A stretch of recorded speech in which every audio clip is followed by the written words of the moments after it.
Bem, antes de iniciarmos o assunto, é válido afirmar o seguinte: se você tem interesse no curso introdutório de filosofia, a ser tratado os temas de maneira séria, didática e sem perder a profundidade, entre em contato aí nos comentários, né? Puxe conversa que a gente vai conseguir aí dar mais informações sobre o seu interesse.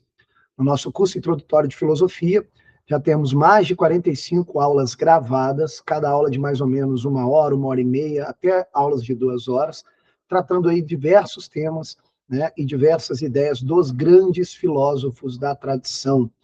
Nós temos a pretensão de trabalharmos esse curso em 4 anos, estamos apenas no primeiro ano, e você já terá acesso de maneira direta a essas mais de 45 aulas, além de poder acessar uma vez por semana aulas novas ao vivo, podendo assim perguntar e tirar suas dúvidas. Então, se você tem interesse por filosofia, basta comentar aí embaixo e me procurar através de algum atalho que vai estar aí presente, ok?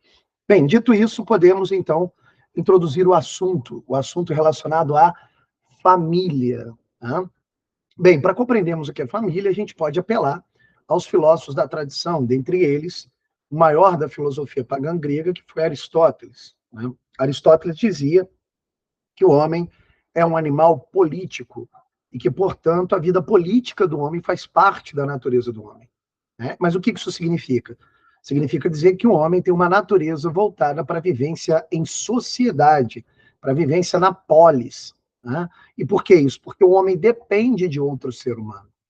Tá? Apesar do ser humano ter uma natureza racional, já nascer com a capacidade racional, intelectual de captar as verdades, o homem precisa da orientação daqueles que já sabem usar o intelecto, já sabem usar a razão.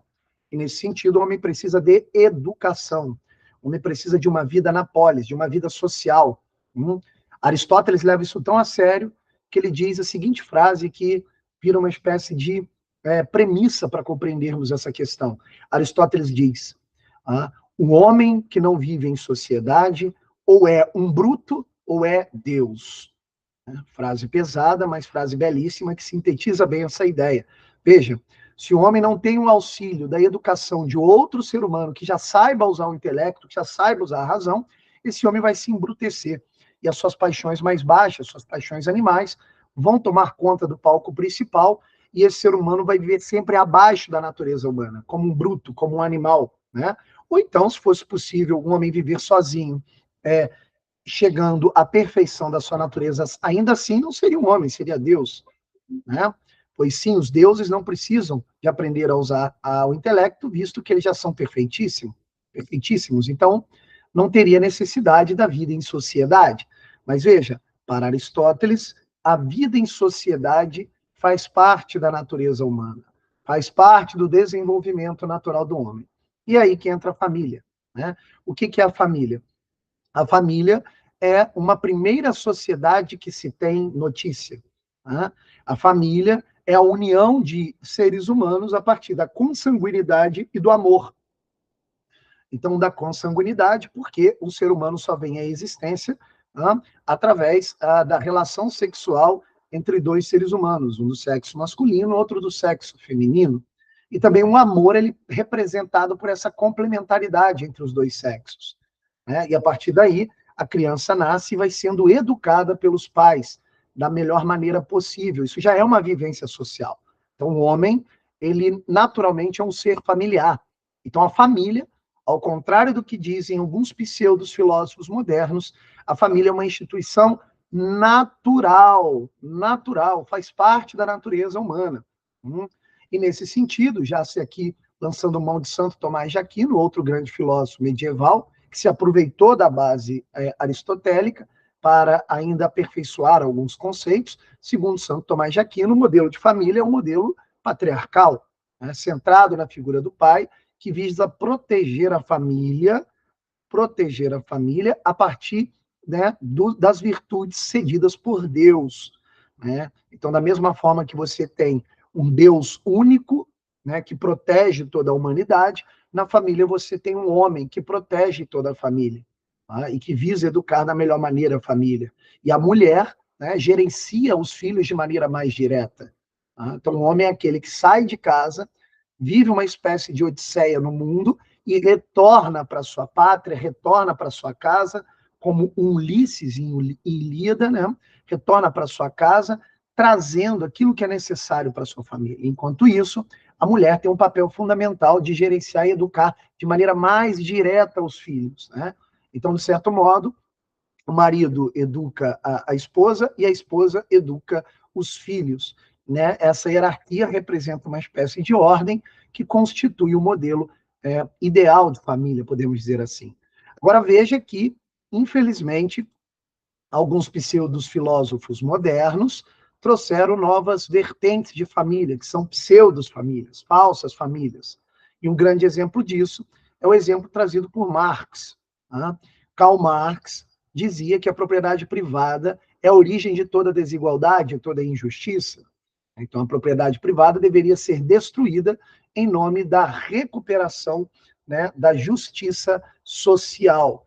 Só que Marx, ao início da sua vida intelectual, achava que a propriedade privada, imitando ali muito Rousseau, achava que a propriedade privada era um mero terreno cercado. E a partir dali a desigualdade surgia. Mas depois, já ao final da vida, Marx inicia a escrita de um livro chamado Da Origem do Estado, da Família e da Propriedade Privada, que ele não termina, ele morre antes. O seu parceiro intelectual Engels vai terminar esse livro, e esse livro ele defende uma tese extremamente polêmica, né? Que tese é essa? Segundo Marx e Engels, existiam comunidades, né, proto-comunistas, podemos dizer assim, que funcionavam da maneira extremamente justa. Era uma espécie de paraíso na Terra. E qual era o funcionamento dessa comunidade? Todos ali conseguiam se realizar pela sua própria natureza voltada ao trabalho. Lembremos que, para Marx, a natureza humana é explicada pelo trabalho. O homem, segundo ele, se realiza pelo trabalho. E trabalho aqui significa o quê? Realizar um esforço, modificar a natureza, produzir bens e usufruir esses bens. Quando o homem consegue, né, agir por essas 4 ações que definem o trabalho, ele se realiza. E segundo Marx, a história das sociedades é a história da injustiça, porque o homem não se realiza mais dessa forma. Segundo Marx, as sociedades baseadas na propriedade privada são estruturadas da seguinte forma: a maioria realiza esforço, modifica a natureza, produz bens, mas na hora de usufruir os bens, alguém vai e usurpa os bens sem ter realizado esforço. Então, segundo Marx, essa é a base, né, das sociedades baseadas na propriedade privada. Só que, segundo Marx, existiam essas comunidades que funcionavam como um paraíso na Terra, pois não tinham a propriedade privada. E como é que essas comunidades funcionavam? Todos da tribo, todos dessas comunidades, né, de hominídeos, todos eles realizavam esforço, modificavam a natureza, produziam bens e usufruíam os bens. Então não havia uma hierarquia, não havia propriedade privada, não havia ideia do ter. Eles apenas agiam em nome da comunidade. Né? Isso funcionava, segundo Marx, porque não existia propriedade privada.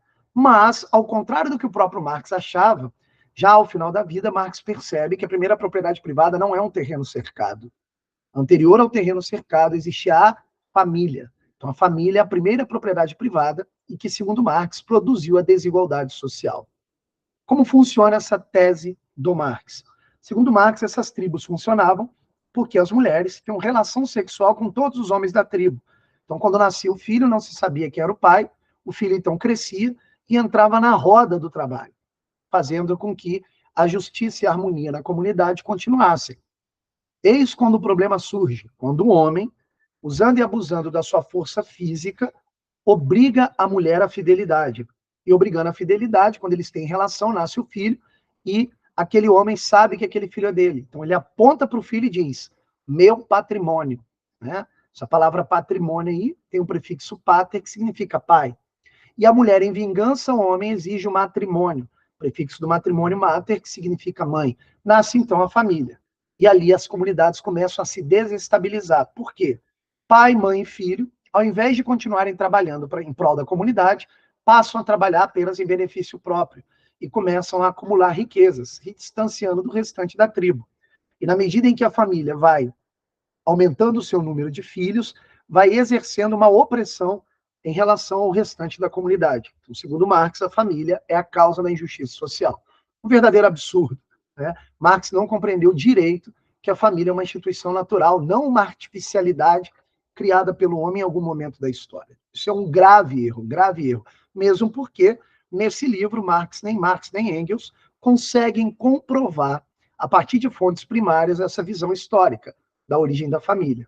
Então, meus amigos, é necessário dizer, existe apenas um modelo familiar, que é o modelo familiar no qual se explica, como Aristóteles já explicava, pela relação consanguínea entre pessoas e pela relação do amor.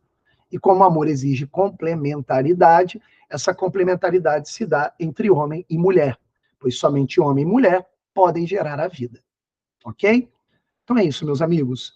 Procurem, conversem aqui embaixo, me procurem também no Instagram para terem mais informações, se você quer ter uma formação sólida da filosofia, para ter várias informações, mais informações sobre o nosso curso, ok? Nós vamos trilhar no curso da filosofia, já estamos trilhando, estamos na Idade Média, estamos estudando Santo Tomás de Aquino, e vamos usar as obras clássicas, mas também vamos entrar na filosofia do Renascimento, depois filosofia moderna, e até o final do curso na filosofia pós-moderna. Ok, meus amigos? Então é isso. Fiquem com Deus. Até mais.